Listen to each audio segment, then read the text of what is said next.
Arwaziwa nani?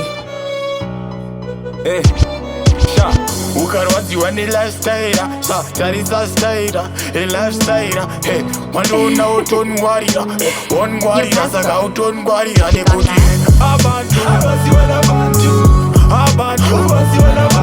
Pasco abantu vale vanhu vanorwadziwa nevanhu Pasco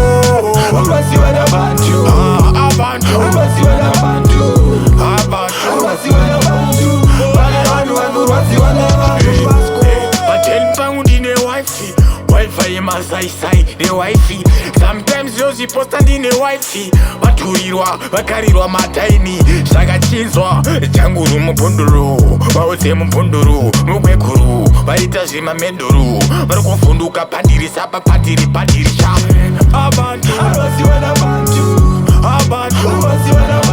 Pasco abantu vale vanhu vanorwadziwa nevanhu Pasco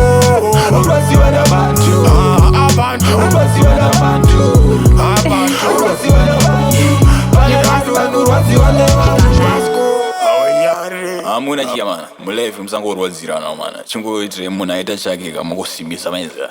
Pachedu, simchango vanhu saka kuti vane mutoponwera. Pasco, chete.